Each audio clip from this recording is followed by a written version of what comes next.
Hello everyone, welcome to my channel Physics Numericals. This is part 2 of numerical practice series of chapter Laws of Motion of class 11.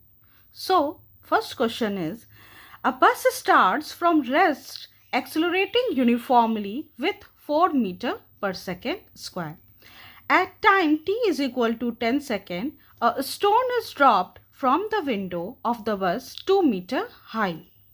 If g is equal to 10 meter per second square, what are the magnitude of velocity and acceleration of the stone at time t is equal to 10.2 second.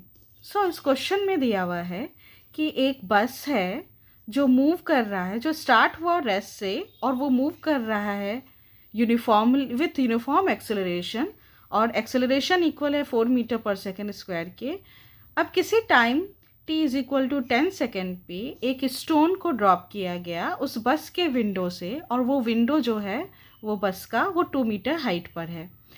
अब अगर जी 10 metre पर second square के बराबर है, तब हम लोग को ये पता करना है कि उस स्टोन का किसी टाइम 10.2 सेकेंड पर कितना वेलोसिटी होगा और कितना एक्सेलरेशन होगा. तो फर्स्ट ऑफ ऑल हम लोग ये पता करेंगे कि उस स्टोन का जब वो बस में था तब उसका कितना हॉरिजेंटल वेलोसिटी है. So first of all we will find out horizontal velocity of stone. Horizontal velocity of stone, क्योंकि वो स्टोन बस में था, तो जो बस का हॉरिजेंटल वेलोसिटी है वही हॉरिजेंटल वेलोसिटी स्टोन का भी होगा.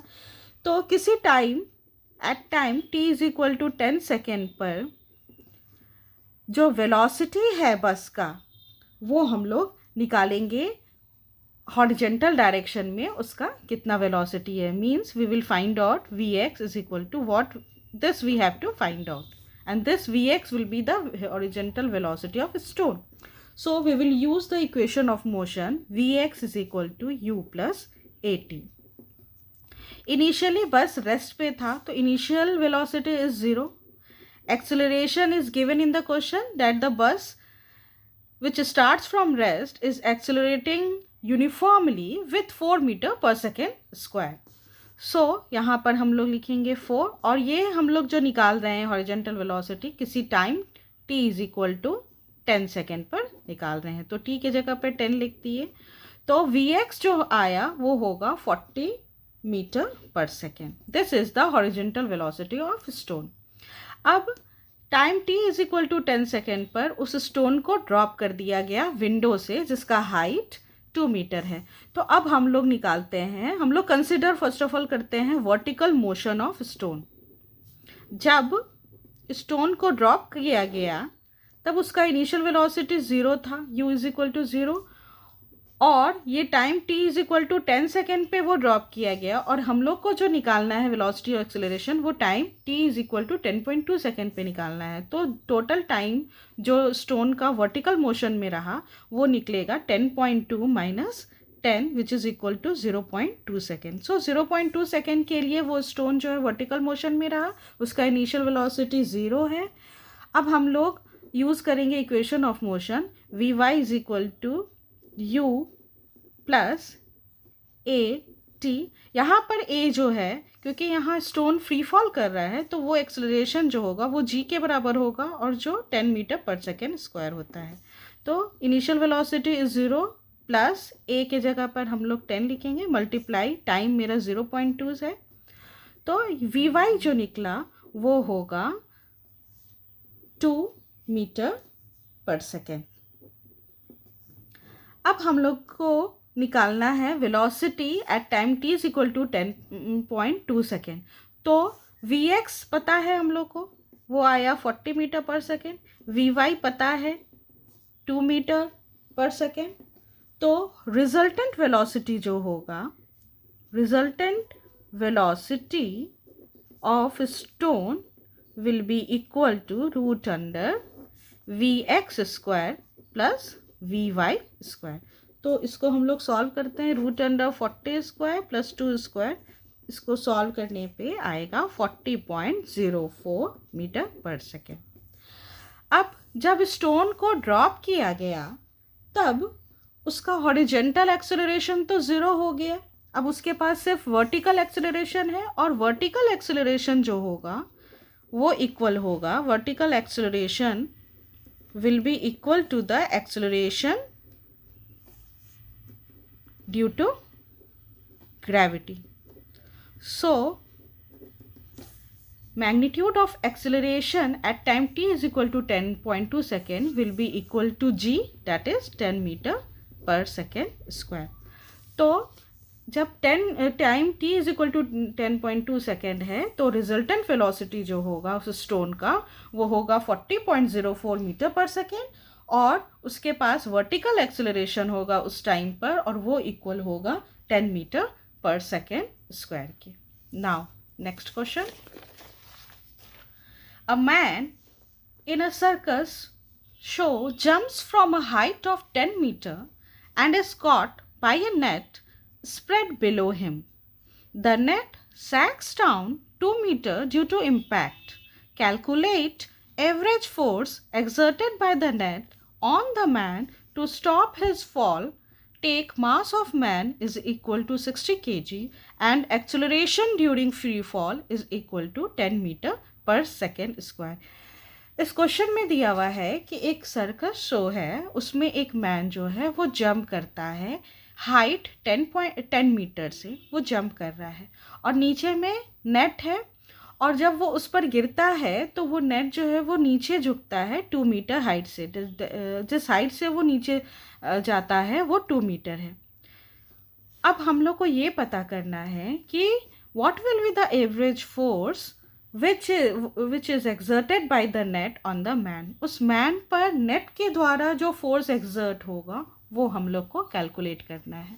तो सबसे पहले हम लोग ये अज्यूम कर लेते हैं कि let v be the velocity of the man on striking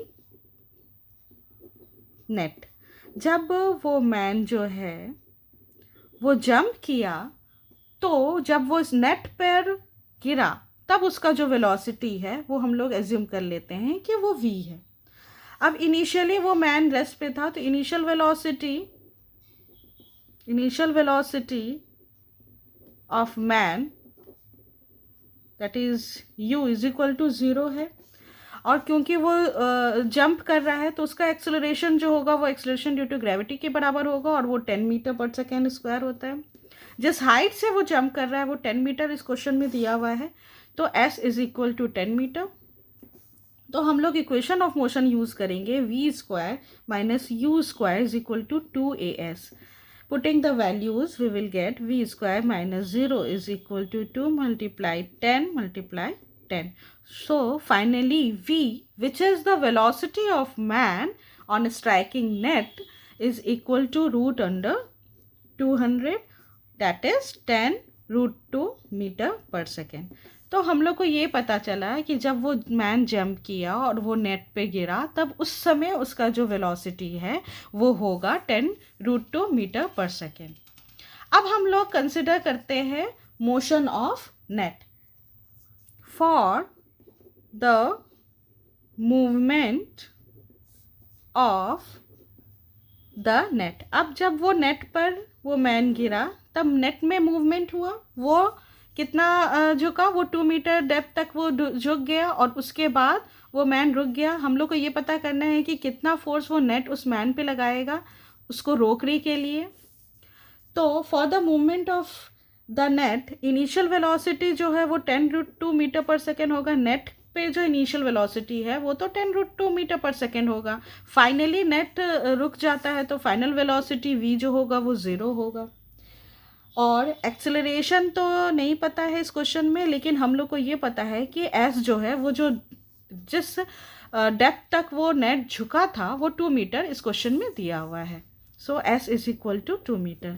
again we will use the equation of motion v square minus u square is equal to 2as and we will put the value 0 minus 10 root 2 का whole square is equal to 2a into 2, which implies a is equal to minus 200/4 which is equal to -50 metre पर second square. ये negative acceleration होगा क्योंकि वो net जो है वो उस मैन को रोकता है गिरने से, तो यहाँ पर निगेटिव एक्सेलरेशन होगा। अब हम लोग फोर्स निकालते हैं। Finally average force exerted by the net on the man, exerted by net on man will be equal to ma. Mass of the man इस क्वेश्चन में दिया है 60 kg, so it will be 60 multiply -50 which is equal to -3000 Newton. So this is the average force -3000 Newton which will be exerted by the net on man. So that's all for today. Thank you.